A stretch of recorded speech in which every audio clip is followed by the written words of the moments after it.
The male gaze is back.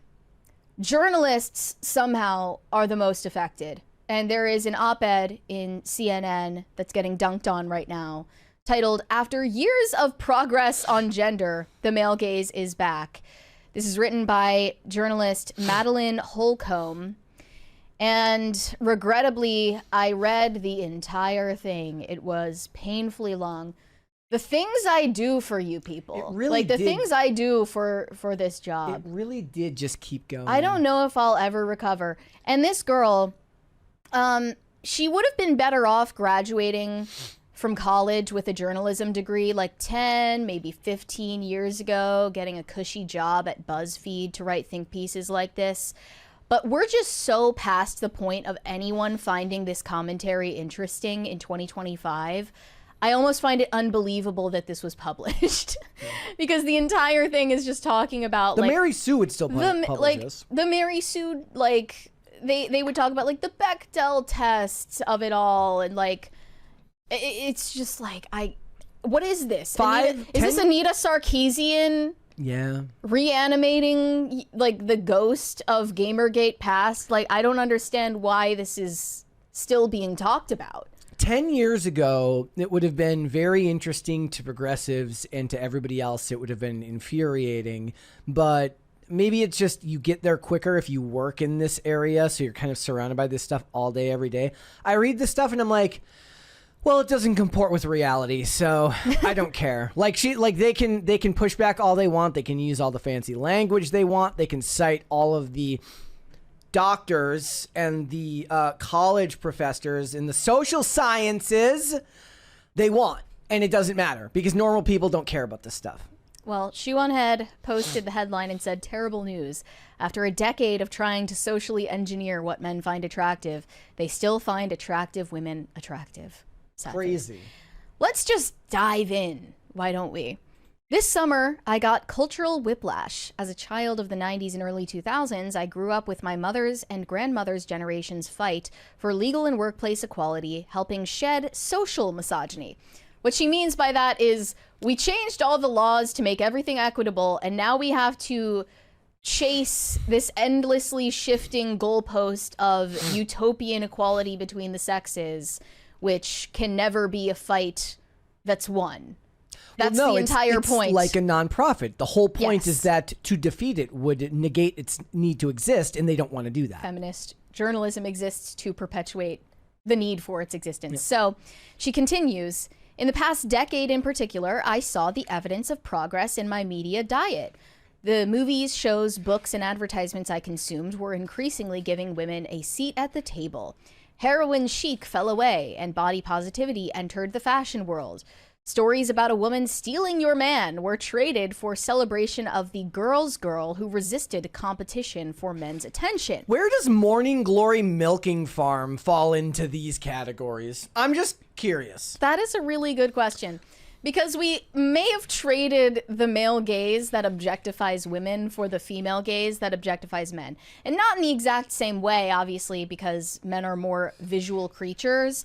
But if you read any of these so-called romantasy books and look at their vulgar covers, you will see that men are just being this in the same way objectified. In these stories, they're seen as accessories to the female story, the female fantasy. And I don't think there's any reason to like deify to valorize that type of storytelling over any other. You know who they do question the sex appeal of at Marvel? Scarlett Johansson and Black Widow. You know who they do not do that for? Any of the men who are shirtless any of the time. And those are movies that used to be theoretically for men. And she says, "When my husband and I got married earlier this year, our vision of what our life could be included wide-ranging possibilities, influenced in part by the movies and shows we grew up with. We saw, read, and listened to stories of involved fathers, successful mothers, and well-matched partners who supported one another." I don't know what she's talking about, because the stories that she's talking about, these progressive stories, spotlight single career women. Yes. And single moms too. Yeah. Where are all of these involved fathers in stories? Yeah. I've been seeing idiotic oafs Homer of Simpson men. syndrome forever. What is she talking about? There's a 20 there. From Gordon Shumway. The male gaze never left. Why else do women spend so much time and money to look good? They want the attention from both genders. She should have just been honest. She doesn't like guys she's not attracted to looking. I mean, that's not really her purpose here is to discuss more the media side, like the front-facing media side of misogyny and sexism in current year.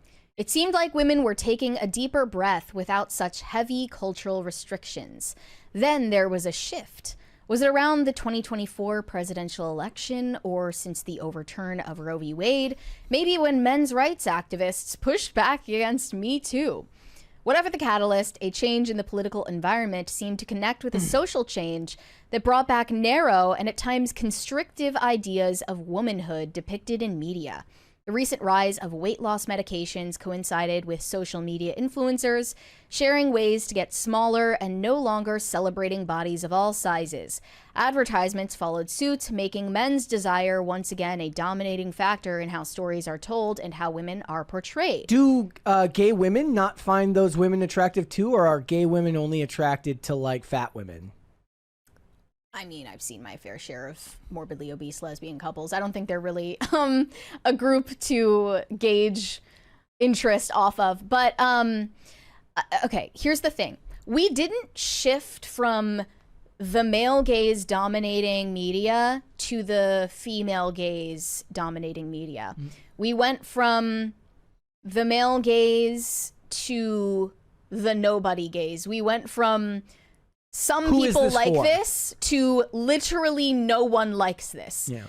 And the only people who claimed to like it were people in the media class. Yes. Nobody wants to see Which doesn't sell copy. morbidly obese fashion models. Yep. Nobody wants to see obese women on magazine covers. Nobody truly wants to see men advertising makeup. That was another ad campaign mentioned in this piece that was by Elf Beauty.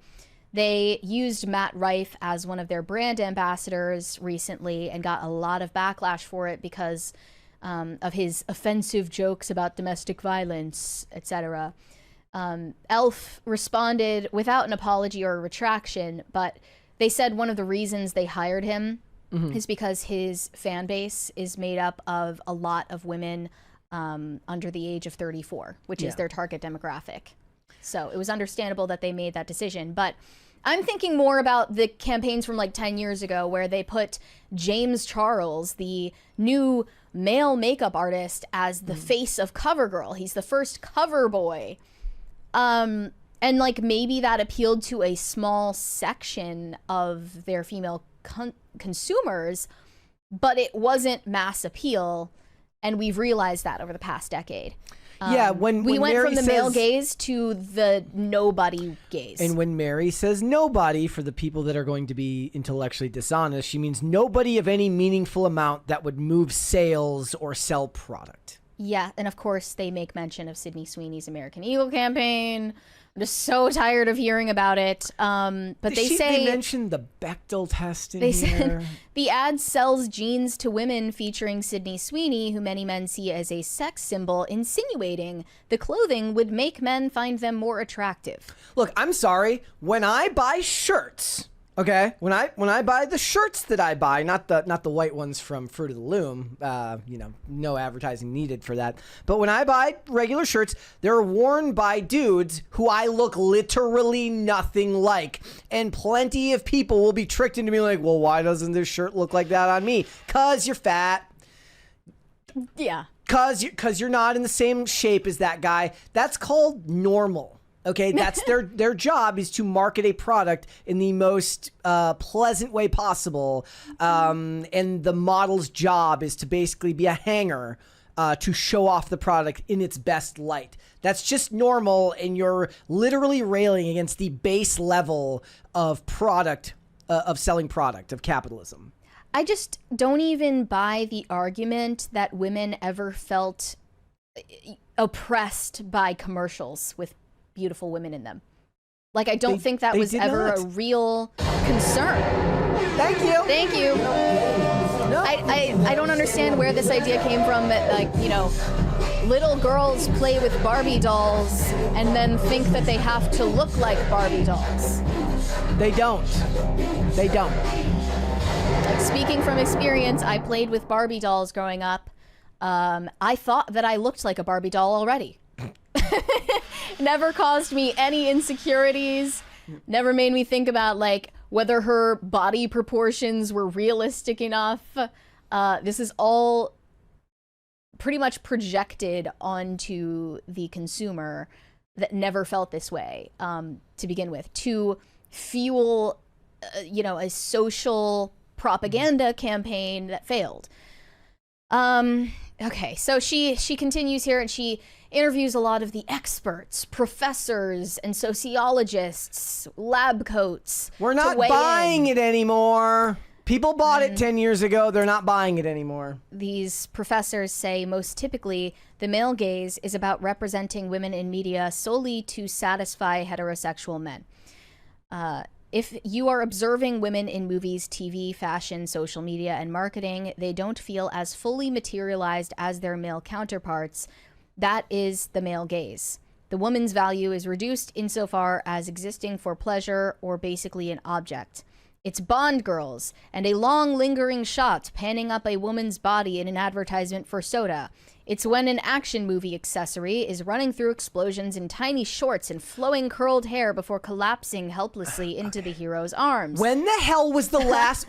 No, seriously, when the was the last time that was like... When was the last damsel in distress character you saw from a woman in a movie? And even if you have got an example from me, for me, that's like recent, don't even pretend like that's some type of ongoing theme.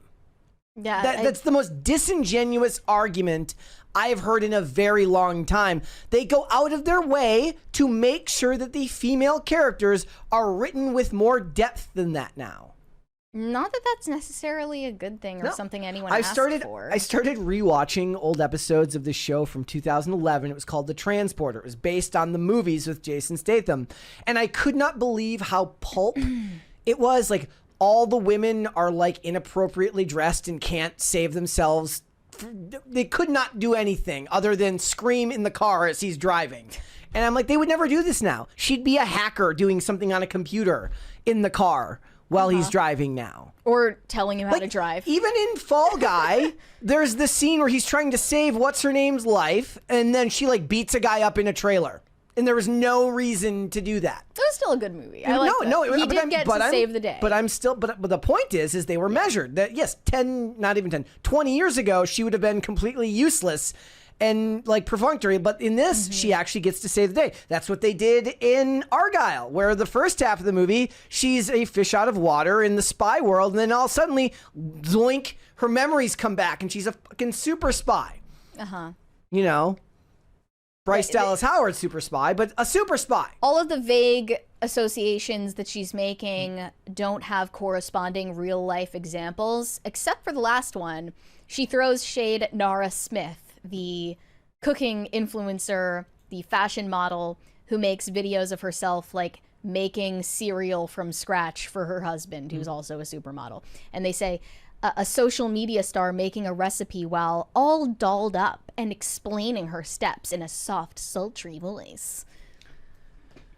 You're an idiot. Yeah. Nara Smith's entire following is women who are jealous of her and love watching her videos because it's aspirational.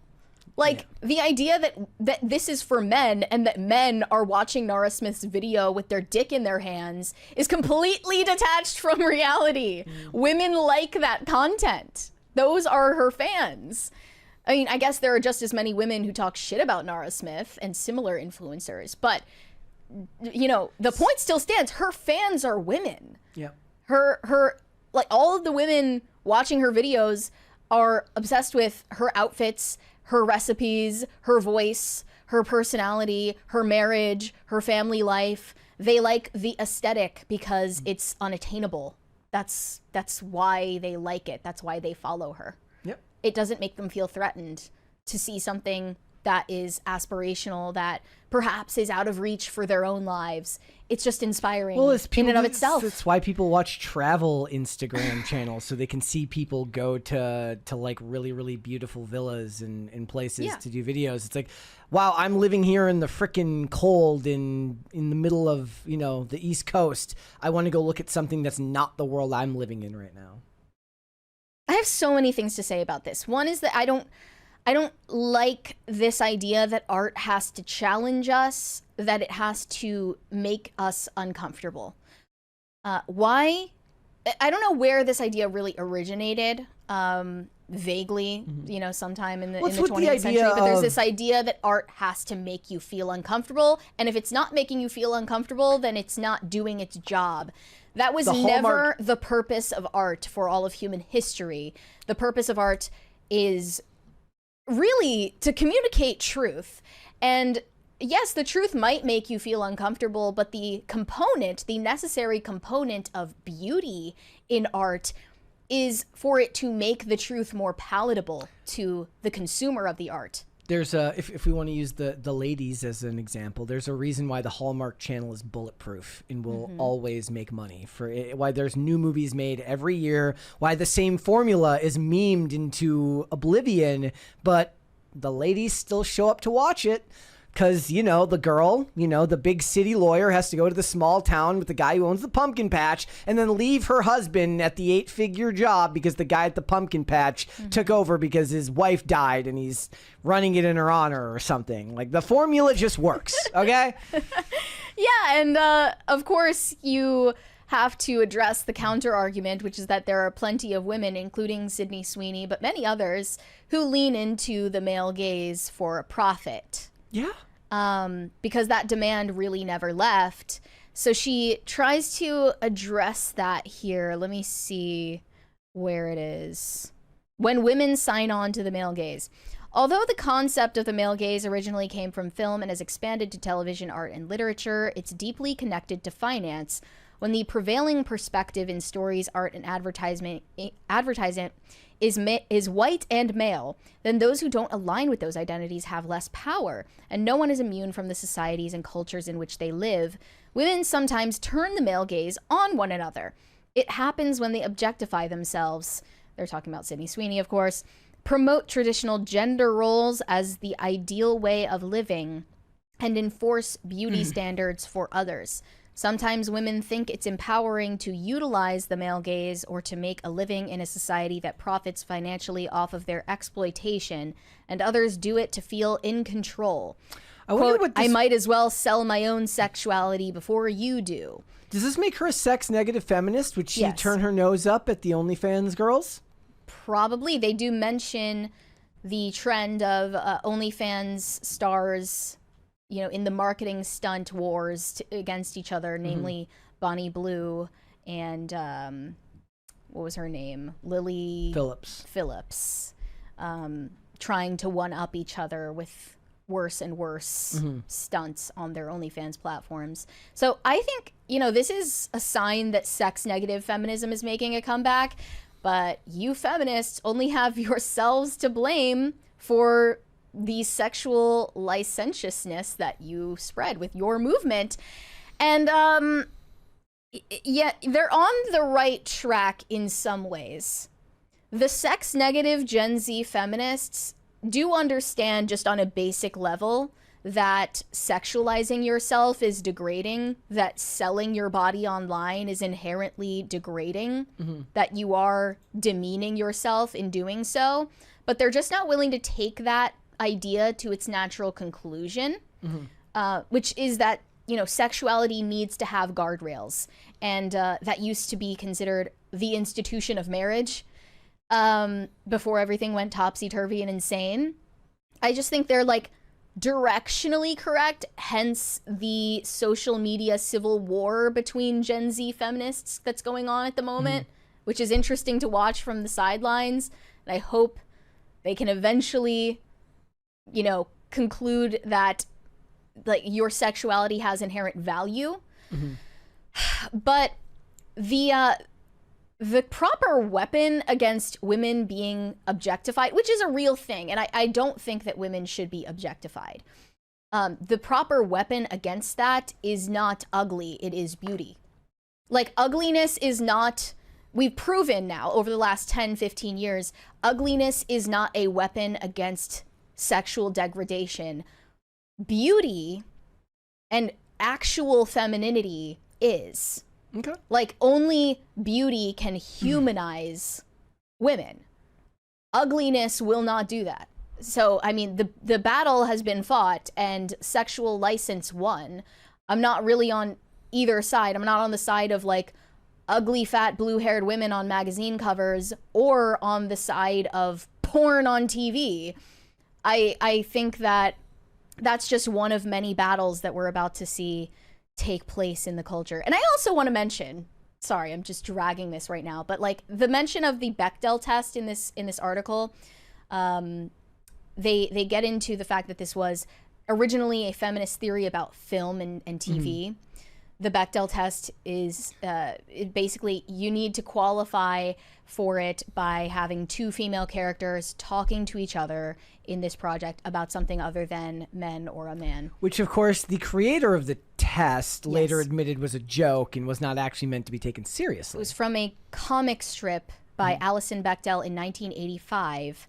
In her comic strip titled Bikes to Watch Out For. I think you get what I'm putting down there.